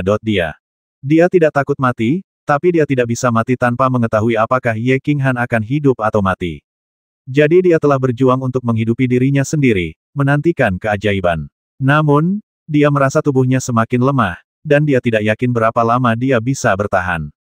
Haha, bagaimana kalau 10.086, bagaimana menurutmu? Seorang prajurit masuk ke dalam gua, bukan Kaisar Qiu Feng, tapi wanita menawan di sebelahnya. Setelah Kaisar Dewa Qiu Feng menderita sikap dingin dari Ye Yaorao, dia pasti tidak akan memasang wajah panasnya di pantat dinginnya lagi. Sebaliknya, dia mengambil kebijakan tidak langsung dan meminta wanita ini untuk terus membujuk Ye Yaorao. Ye Yaoruo menatap dingin wanita menawan itu, lalu menutup matanya tanpa mengucapkan sepatah kata pun. Kakak, kenapa kamu melakukan ini? Wanita menawan itu melihat wajah pucat Ye Yurao dan tahu bahwa dia sedang menahannya. Dia sangat keras kepala saat itu, tetapi kemudian dia menjadi sangat lemah sehingga dia bahkan tidak bisa membuka kelopak matanya, dan dia bisa mencium bau nafas 9 Netherworld, dan kemudian dia bangun. Anda hanya memiliki satu kehidupan. Setelah Anda mati, Anda kehilangan segalanya. Selama Anda melepaskan beberapa hal, itu tidak masalah. Menjalani kehidupan yang baik adalah kebenaran, bukan?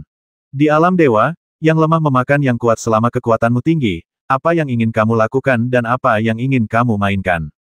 Bukankah lebih baik menderita penghinaan sekarang agar bisa menikmati kebahagiaan yang lebih baik di masa depan? Dalam kasus terburuk, aku akan membiarkan ratusan pemuda tampan bergiliran meniduriku setiap hari. Melihat Ye Yaorao masih menutup matanya rapat-rapat, dia menghela nafas sedikit lagi dan mencoba membujuknya. Kakak, saya juga pernah ke sini. Saya juga sama saat itu. Tetap berpegang pada prinsip Anda, tetapi jika Anda ingin menjalani kehidupan yang lebih baik di dunia ini dan ingin melakukan sesuatu, Anda harus berkompromi dan melakukan pengorbanan sementara, bukan untuk masa depan. Ye Yaorao juga duduk bersila dengan tenang, dia tampak sangat lemah hingga tertidur. Novel Network. Kak, izinkan saya memberi Anda ide yang bagus. Sebenarnya, Anda bisa menyiasatinya. Anda bisa meminta orang dewasa untuk membantu Anda naik ke lantai 2 dulu. Saya hanya bilang Anda harus memikirkannya. Aku menyeretnya pelan-pelan kan. Bertahan dulu, nanti bisa memikirkan solusinya kan.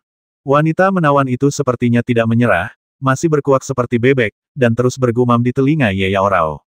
Namun kalimat ini disampaikan secara misterius. Cara ini sepertinya membantu Ye Yaorao. Dia tahu betul bahwa sekali seorang wanita berkompromi, dia akan terus berkompromi. Karena ini pertama kalinya menjual, tidak peduli berapa kali lagi terjual, selama Ye Yaorao berani menerima tawaran baik ini, dia akan menjadi orang yang bertangan lembut dan bertangan lemah, dan pada akhirnya, bukankah dia akan melepas roknya dengan patuh dan mengangkat pantatnya? Melihat Ye Yaoruo masih memejamkan mata, wanita menawan itu tersenyum pahit, bangkit dan berjalan keluar. Tetapi ketika dia berjalan ke pintu masuk gua, dia mendengar suara dingin. Aku bisa memikirkannya. Petik 2. Wanita menawan itu berhenti, dan senyuman muncul di wajahnya. Tapi dia mencibir dalam hatinya, bukankah dia cukup sombong sekarang? Wanita, selama kamu memberi dalam satu langkah, cepat atau lambat kamu harus memberi dalam langkah yang tak terhitung jumlahnya. Meskipun dia merasa sedikit menghina di dalam hatinya, dia memiliki senyuman di wajahnya. Dia segera menjanjikan beberapa patah kata kepada Ye Yaoruo dan naik ke lantai 2 untuk mengumumkan kabar baik kepada Kaisar Qiu Feng. Ye Yaorao membuka matanya dengan susah payah, dan seringai muncul di sudut mulutnya. Tentu saja dia tidak mau berkompromi. Ye Qinghan berkata bahwa beberapa prinsip tidak dapat dilanggar, tetapi metodenya dapat dimodifikasi. Qinghan, kamu di mana? Apakah kamu masih hidup? Yaorao tidak bisa bertahan lebih lama lagi. Jika kamu masih muncul dan kami tidak dapat menemukanmu, Yaorao harus pergi sebelum kamu. Ye Yaorao menghela nafas sedikit dan menutup matanya. Aku tahu meskipun aku naik ke lantai 2, hidupku tidak akan dalam bahaya untuk saat ini. Tapi Kaisar Qiu Feng pasti akan berjuang keras, setelah keuntungannya terpicu, dia tidak punya pilihan selain mati. Tentu saja Ye Qinghan tidak tahu bahwa ketiga istrinya telah datang ke alam dewa dari benua Yanlong yang jauh untuk mencarinya. Dia tidak tahu bahwa Ye Yaorao saat ini berada di tanah terlupakan, berjuang untuk bertahan. Dia hanya tahu bahwa dia akan menjadi makmur. Satu jiwa telah menjadi 2. Sejauh ini, tidak ada bahaya tersembunyi khusus yang ditemukan, tetapi manfaat besar telah ditemukan. Hanya dalam 1 bulan, keheningan jiwanya telah berhasil dikembangkan ke tingkat ketiga. Jika para penanam jiwa di alam dewa mengetahui hal ini, mereka mungkin akan sangat terkejut hingga mata mereka tertuju ke tanah. Keheningan jiwa adalah landasan bagi penanam jiwa. Tanpa memupuk keheningan jiwa, jiwa tidak dapat berkembang pesat. Setiap kali jiwa meningkat ke tingkat setelah alam Raja Dewa, itu membutuhkan kekuatan jiwa puluhan kali lebih banyak dari sebelumnya. Tanpa keheningan jiwa, akan lebih sulit daripada naik ke langit untuk mengangkat jiwa ke alam Raja Dewa tingkat kedua. Sedangkan untuk keheningan jiwa, tingkat kedua hingga ketiga adalah yang paling sulit untuk dikembangkan. Banyak penanam jiwa bahkan terjebak pada tingkat ini selama ratusan ribu tahun, sampai pikiran mereka mati rasa dan tidak ada lagi pikiran dan keinginan, dan kemudian mereka memasuki tingkat ketiga secara berbahaya. Namun begitu Anda menembus level ketiga, itu seperti ikan mas yang melompati gerbang naga dan membubung ke langit. Karena pada tingkat ketiga, Anda bisa aktif memasuki keadaan hening jiwa ini. Kepasifan dan inisiatif adalah dua konsep yang sangat berbeda. Kepasifan sepenuhnya dipicu secara tidak sengaja karena mentalitas situasional. Mungkin Anda bisa memasukinya 2 atau 3 kali sebulan, atau mungkin Anda hanya bisa memasukkannya setiap puluhan ribu tahun sekali. Namun mengambil inisiatif itu berbeda, walaupun level ketiga tidak bisa memasuki keadaan ini kapanpun dan dimanapun, lain halnya jika bisa dimasuki 10 kali sekali. Memasuki keadaan ini, jiwa dapat terus berkembang, kekuatan ilahi juga dapat tumbuh perlahan, dan kecepatan pemahaman hukum beberapa kali lebih cepat.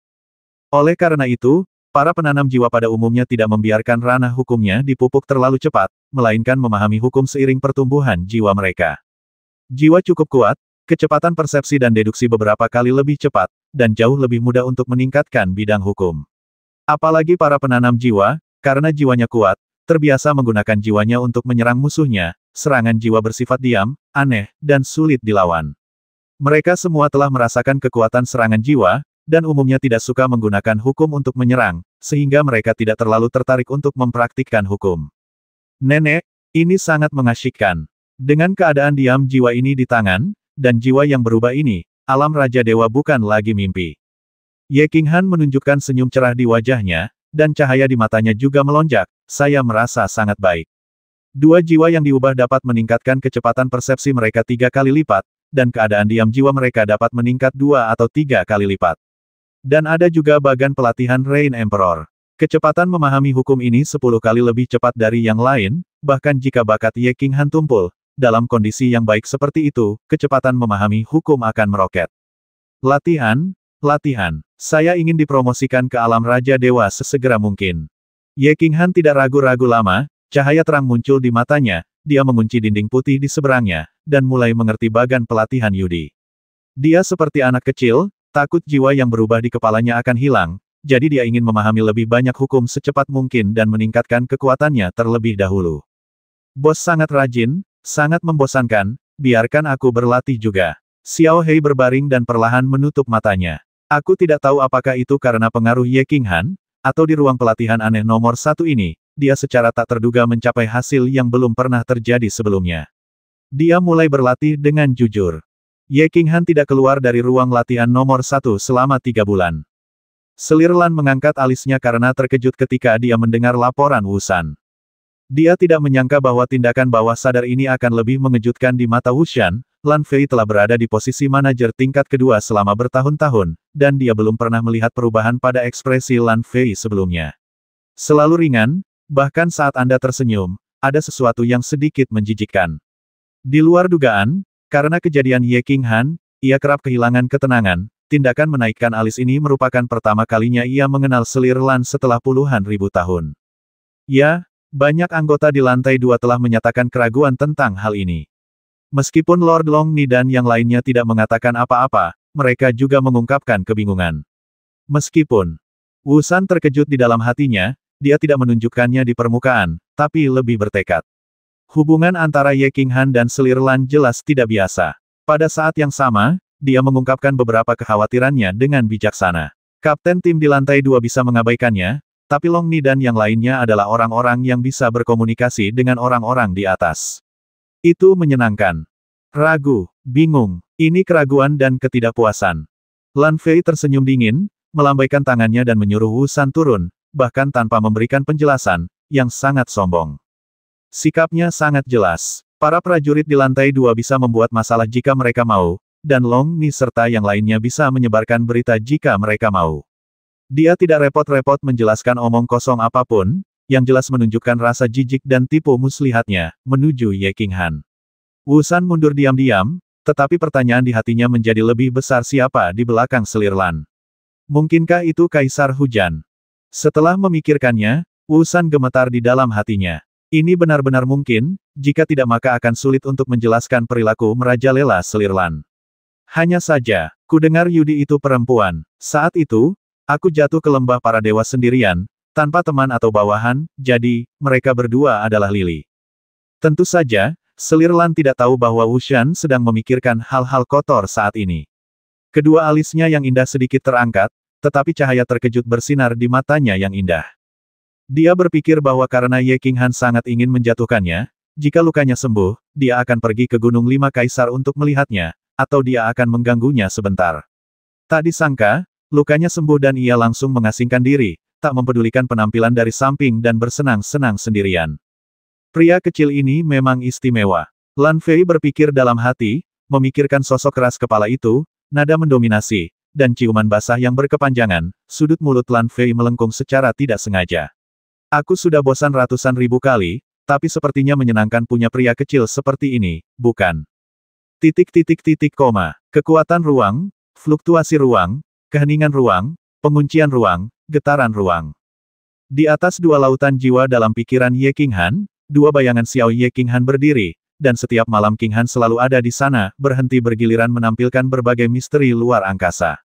Dia mendengarkan perkataan Raja Dewa Minotaur dan memutuskan untuk terus menguasai 5 misteri dasar, menjadikannya begitu mahir hingga meninggalkan tulangnya. Tentu saja ia tidak akan melupakan manfaat memiliki dua jiwa, kedua jiwa tersebut melakukan simulasi dan latihan pada saat yang bersamaan. Bandingkan, dan konfirmasi satu sama lain. Hal ini memudahkan untuk menemukan hubungan dan kecocokan di antara keduanya. Sehingga untuk mencari titik fusinya, asalkan masih ada fusinya sedikit maka akan lebih mudah penanganannya ke depannya. Terlebih lagi, setiap kali dia memperoleh pencerahan, dia akan membiarkan dirinya memasuki keadaan jiwa yang hening, setiap kali dia memperoleh pencerahan untuk jangka waktu tertentu. Ketika dia merasa tidak ada inspirasi, dia akan melihat gambar seorang wanita cantik, menari dengan pedang. Dia tahu betul bahwa betapa berharganya gambar itu. Jika dia bisa memahaminya sedikit, dia mungkin bisa mengintegrasikannya ke dalam sebuah misteri dasar. Oh, aku seharusnya sudah memikirkannya sejak lama. Tiba-tiba, Ye Qinghan tiba-tiba menamparkan kepalanya, berteriak, dan membuka matanya, dipenuhi dengan senyuman dan gelombang cahaya. Penguncian ruang dapat mengunci sebagian kecil ruang, namun keheningan ruang dapat membuat ruang luar menjadi hening. Jika keduanya digabungkan, ruang luar akan lebih stabil, dan musuh dapat lebih mudah terjebak. Penggabungan penguncian ruang ini dan keheningan ruang bangun dan panggil Space Still Lock. Baru 3 bulan retret, dan saya telah menyelesaikan latihan Soul Silence, dan saya sudah mulai mempelajari semacam misteri fusi dasar. Ye Qinghan sedang dalam suasana hati yang baik dengan jiwa yang tenang dan jiwa yang bermutasi. Kecepatan memahami hukum sangat cepat. Belum lagi yang lainnya, itu adalah dua jiwa yang berlatih pada saat yang sama, membandingkan dan mengkonfirmasi satu sama lain. Ini adalah sesuatu yang tidak dapat dilakukan oleh siapapun di alam dewa.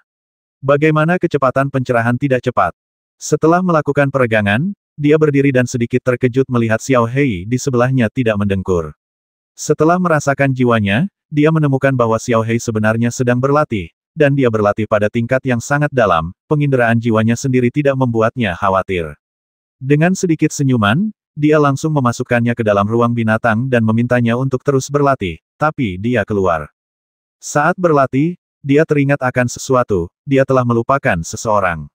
Raja Dewa Kepala Banteng, Raja Minotaur adalah orang yang baik, dan Ye Qinghan berjanji kepadanya bahwa dia akan menemukan cara untuk membawanya ke lantai 2. Jika dia tidak bisa mendapatkannya, dia sekarang sangat kaya akan buah suci, jadi tidak ada salahnya untuk memberinya buah setiap bulan. Berjalan di lantai 2, Ye Qinghan tidak ingin mengganggu selir Lan, tetapi berjalan ke Wu Shan. Wu Shan memiliki sikap yang baik terhadapnya dan merupakan komandan lantai 2. Akan lebih baik jika pergi kepadanya untuk mendapatkan pekerjaan pukulan. Namun, saat berjalan, dia merasa ada yang salah dengan cara prajurit tingkat 2 itu memandangnya. Dulunya penuh hormat dan terkejut, tapi sekarang ada sedikit rasa cemburu dan jijik selain rasa hormat. Saya berlatih dengan jujur di ruang latihan, dan saya tidak menyinggung siapapun, bukan? Ye Qinghan sedikit bingung, tapi dia tidak terlalu banyak berpikir. Dia tidak bergantung pada mereka untuk makanan sekarang. Selir Lan telah berjanji bahwa dia tidak akan menghalanginya. Tidak peduli apa yang dipikirkan atau dilihat orang lain padanya.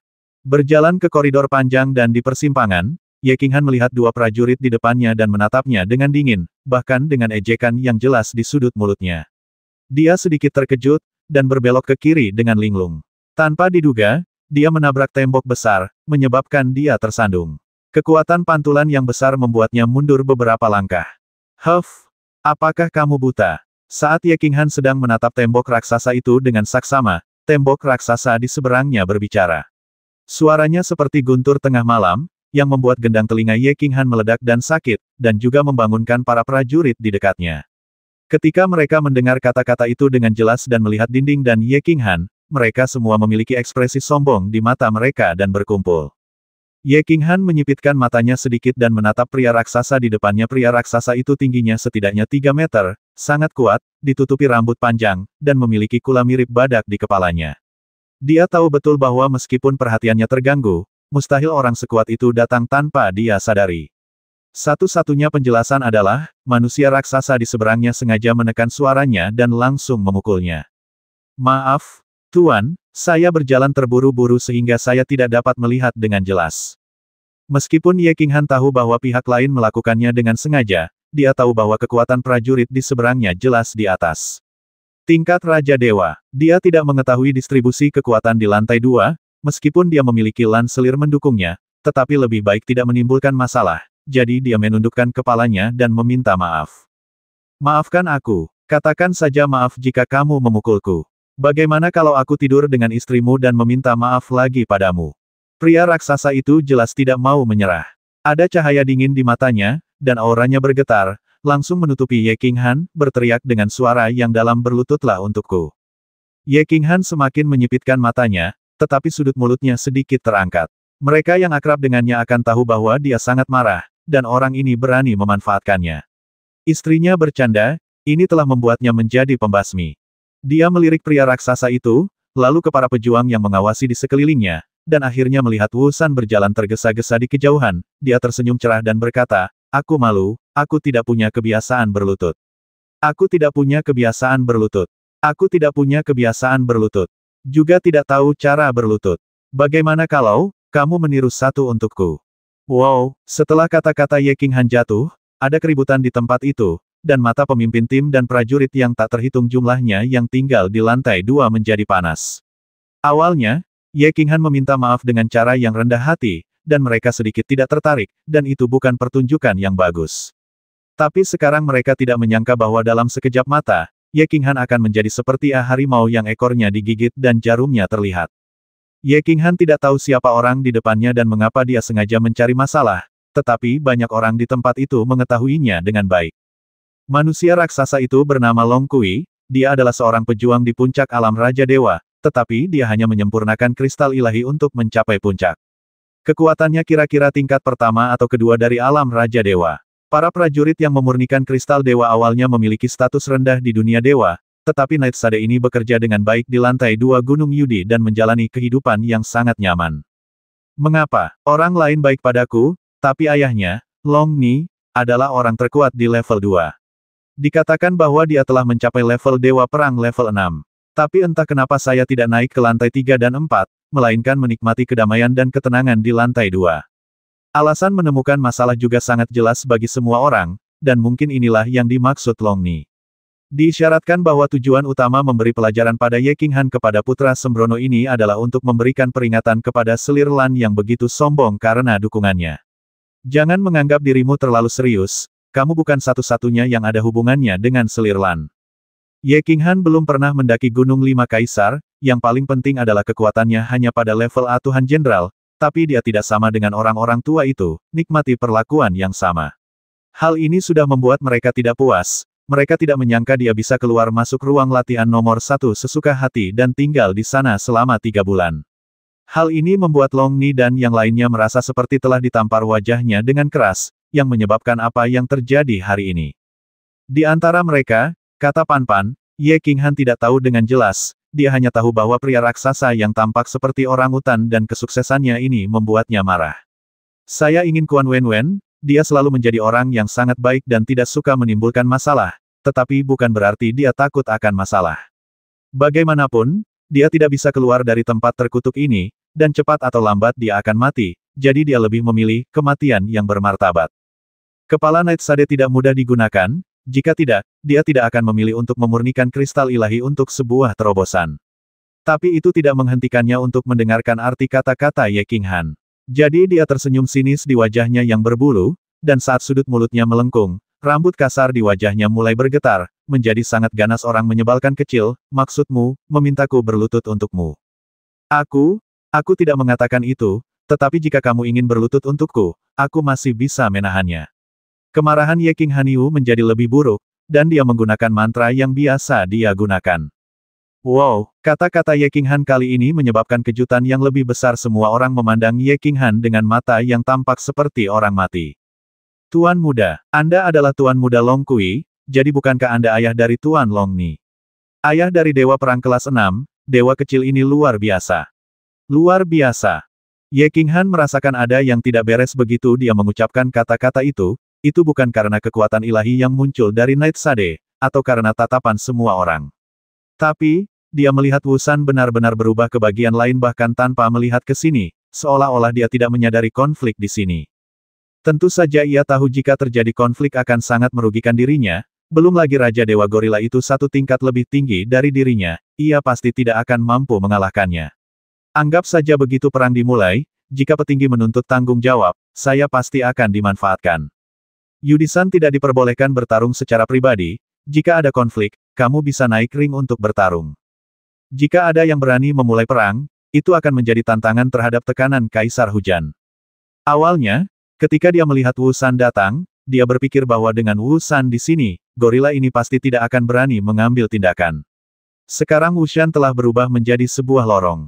Dalam pertempuran ini, jika saya cukup beruntung untuk tidak mati, saya khawatir dalam penyelidikan terakhir, para prajurit yang mengawasi di sekitar akan membuktikan bahwa sayalah yang mengambil inisiatif untuk memprovokasi dia. Jika atasan marah, saya akan tetap melakukannya, untuk mati. Gobi laki-laki, Ye King Han melihat niat membasmi di mata Long Kui, dan merasakan dinginnya mata para prajurit di sekitarnya saat kekuatan ilahi yang bersinar dengan cepat muncul dari tangannya. Mengutuk Wu San diam-diam, dia berteriak tunggu. Apakah kamu takut? Long Kui melihat cahaya berkelap-kelip di mata Ye King Han dan menatap wajahnya yang berubah warna. Berpikir bahwa dia takut setengah mati, dia akan menyerah dan mengambil kembali kekuatan suci di tangannya. Long Kui sebenarnya tidak ingin memulai perang di sini. Jika masalah ini sampai ke telinga Kaisar Yu, Long Ni pasti akan menghukumnya dengan berat untuk melindunginya. Akan menjadi masalah sepele baginya untuk berbaring selama beberapa bulan. Long Ni hanya memintanya untuk mempermalukan dirinya sendiri, tapi dia tidak memintanya untuk memulai perkelahian secara langsung. Tentu saja, dia ingin menamparkan Ye King Han sampai mati, tapi anak ini jelas bukan orang bodoh, dan dia tidak akan pernah pergi ke ring untuk bermain dengannya. Dia tersenyum dingin dan berkata berlututlah, bersujud padaku 10 kali, panggil aku kakek 3 kali, dan lupakan saja. Hehe, meskipun prajurit di sebelahnya tidak berani membantu Solanum Kui secara terbuka, dia melihat itu banyak orang yang terkekeh melihat pemandangan ini, bahkan ada yang menoleh dan diam-diam mencibir. Mereka tidak memenuhi syarat untuk berpartisipasi dalam kompetisi tingkat tinggi antar pemain besar, tapi kami hanya berdiri dan menonton pertunjukan, jadi kami pasti tidak melakukan kesalahan apapun. Bukan hanya para pejuang muda ini yang memiliki ide ini, tetapi juga komandan tingkat kedua Wu San. Meskipun dia seorang komandan, dia hanya ada 5 atau 6 orang di depannya, tetapi jika menyangkut masalah besar, dia hanyalah sampah. Ia hanya memiliki kekuatan God of War kelas 5, meski perbedaan antara kelas 5 dan kelas 6 hanya 1, namun di atas kelas 5, setiap level adalah dunia yang berbeda. Dan dia tahu betul bahwa Long Ni memiliki kakak laki-laki yang tinggal di lantai 4. Dia tidak mampu memainkan permainan di antara pukulan-pukulan besar, jadi dia hanya bisa bersembunyi. Dia tahu bahwa dia baru saja keluar dan pasti dilihat oleh Ye King Han, tapi apakah tidak ada yang bisa dia lakukan?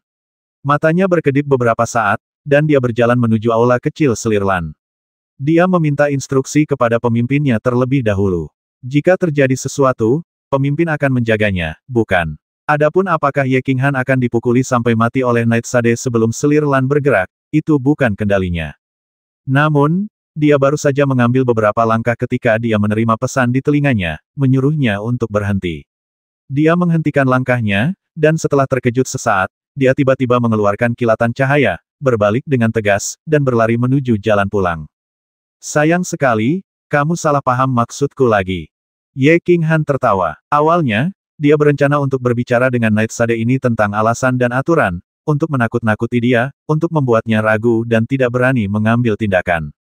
Tapi melihat situasi ini, Solanum nigrum ini hanyalah seekor gorila besar tanpa kepala hari ini, dia bertekad untuk bermain dengannya, dan jika dia tidak ingin dipermainkan, satu-satunya pilihan adalah bertarung. Dia menjulurkan satu kaki dan menginjak dinding, tapi tetap menjaganya tetap rendah. Dia memandangi tubuh besar Night Sade sambil tersenyum, mengulurkan jarinya dan menunjuk ke selangkangannya dan berkata, maksudku, kamu bisa mulai dari sini. Naiklah dan lupakan saja untuk hari ini. Yah, semua orang tercengang dan menghirup udara. Rasa jijik di mata mereka menghilang. Mata beberapa orang bahkan berkedip sebentar dan mereka mulai mundur dengan tenang. Night Sade memang sangat gila, tapi prajurit kecil ini puluhan kali lebih gila dari Solanum. Jika orang ini tidak bodoh atau gila, dia pasti punya sesuatu untuk diandalkan. Jika Anda benar-benar memiliki sesuatu untuk diandalkan, dukungan ini sangat kuat sehingga Anda tidak perlu takut pada Long Ni dan orang-orang di belakang Long Ni. Kemudian mereka harus mempertimbangkan konsekuensi dari menonton dan membuat keributan di sini. Memandangi Night Sade yang bingung dan konyol, dan matanya yang terkejut dan ketakutan melihat sekeliling, dan senyuman di bibir Ye Qinghan menjadi lebih tebal. Saya ingin membuat contoh situs web novel dengan tangan saya, dan berpura-pura berusia 13 tahun dengan tuan muda. Pemuda itu tumbuh dengan memainkan permainan ini. Tentu saja Ye Qinghan tidak memiliki siapapun untuk diandalkan. Jika satu-satunya yang bisa dia andalkan adalah selir Lan yang misterius.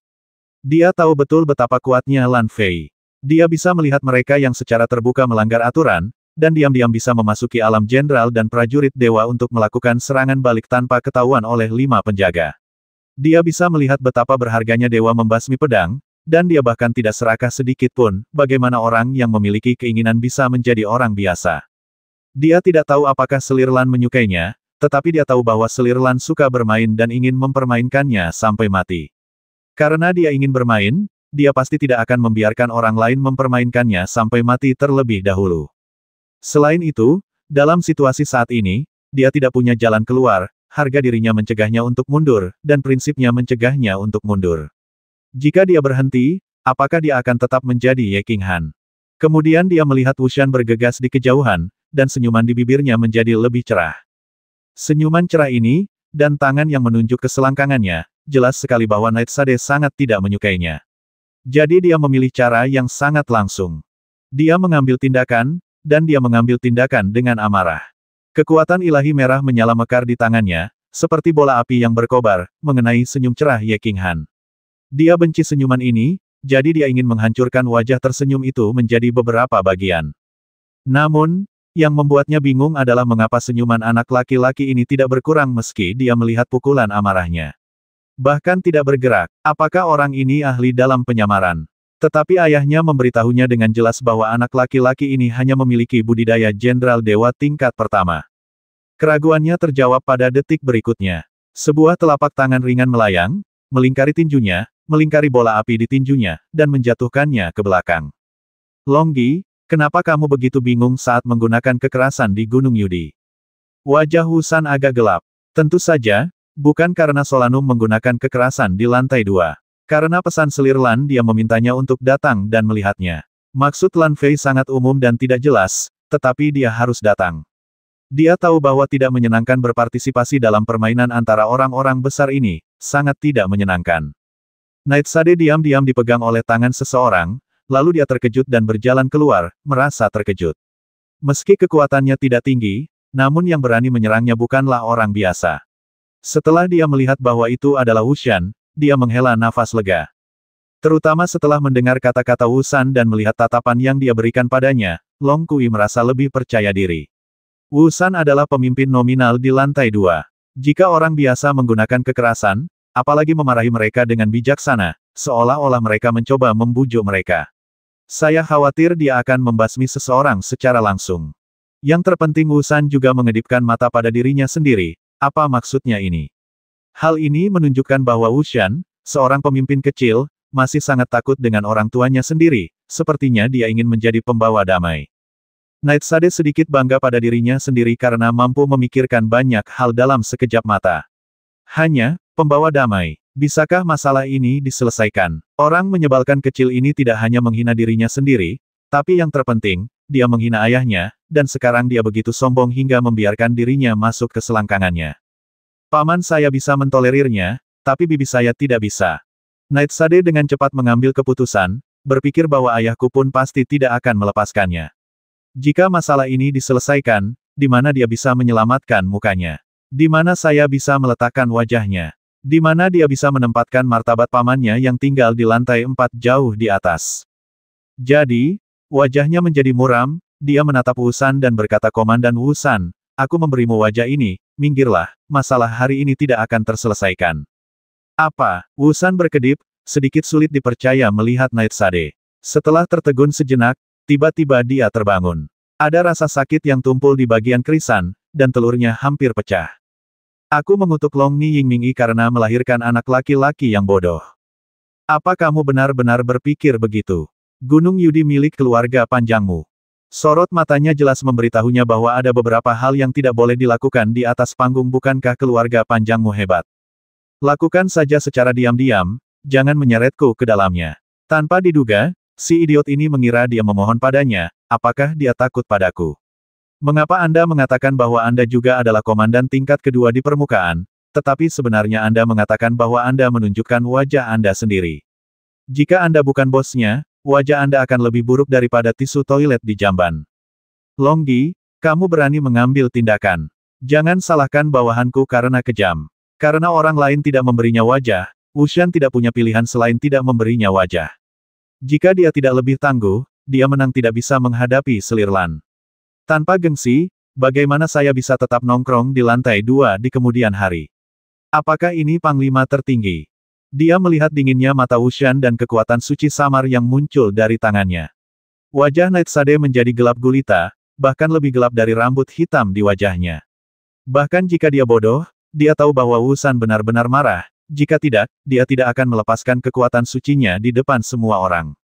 Tuan Wusan, anak ini baru saja mengatakan dia adalah kakekku. Dia bahkan memintaku untuk merangkak di bawah selangkangannya.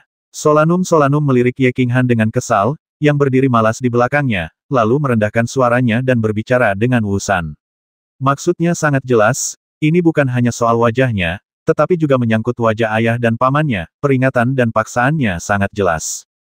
Hah, Wusan menatap Ye Qinghan dengan heran. Anak ini benar-benar berani menimbulkan masalah, dan dia juga bisa menimbulkan masalah. Orang yang disukai Lan Fei sangat baik. Tapi dia khawatir di dalam hatinya, meskipun Selirlan lebih kuat darinya dan harus memiliki latar belakang, Long Ni juga memiliki kakak laki-laki yang merupakan dewa perang kelas 6. Itu tangan kanan Kaisar Yu, apa jadinya jika seorang komandan kecil ikut campur dalam masalah ini? Longgi, jangan salahkan saya karena tidak mengingatkan Anda. Bahwa hak cipta Tadu adalah hak cipta, dan pembajakan akan diselidiki. Anak laki-laki ini adalah seseorang yang dihargai oleh Nyonya Lan Fei dan Anda meletakkan masalah ini di atas meja. Wushan tertawa kering, tapi berbalik. Menghalangi Ye Qinghan, bibirnya bergerak dan dia berkata pada Solanum Kui. Kemudian dia mengedipkan mata ke Night Sade dan berkata dengan dingin, saya tidak peduli konflik apa yang Anda miliki. Jika Anda memiliki konflik, pergilah dan bertarung di atas ring. Jika Anda berani membuat masalah di lantai 2, saya tidak akan sopan. Tidak. Apa-apa untuk tidak menyebutkan Selirlan, saya menjadi sangat bersemangat ketika mendengar Night Sade. Dia tidak perlu memurnikan kristal Dewa Puncak Raja Dewa saat itu, tetapi pemahamannya tidak terlalu tinggi. Kalau mau paham hukum mungkin butuh jutaan tahun, saya menghabiskan banyak tenaga untuknya saat itu. Pada akhirnya, saya tidak punya pilihan selain memohon pada Selirlan, berharap dia akan membuat pengecualian dan mengizinkan Solanum Kui memasuki ruang latihan No. 1 selama beberapa hari lagi setiap bulan. Tanpa diduga, Selirlan menolak tanpa menunjukkan ekspresi apapun. Kejadian ini membuat Long Ni sangat marah sehingga ketika dia kembali, dia meminta Solanum Kui untuk memurnikan kristal dewa. Kristal ilahi yang memurnikan ini tidak akan berguna dalam kehidupan ini. Jadi kali ini Ye Qinghan menikmati perlakuan seperti itu, Solanum dan putranya sangat marah. Semakin Solanum memikirkannya, semakin marah dia. Melihat Ye Qinghan berdiri di sana dengan malas, mau tak mau dia menjadi semakin marah, dan menunjuk dengan satu jari. Ye Qinghan mulai mengutuk, kamu orang menyebalkan kecil, bukankah kamu hanya memiliki wajah yang lebih putih dan lidah yang lebih manis? Bagaimana kamu bisa mengandalkan seorang wanita untuk melakukan sesuatu? Masuk ke dalam ring. Kamu sungguh sia-sia, bahkan jika aku memberimu 100 keberanian, aku tidak akan berani pergi ke ring bersamaku. 690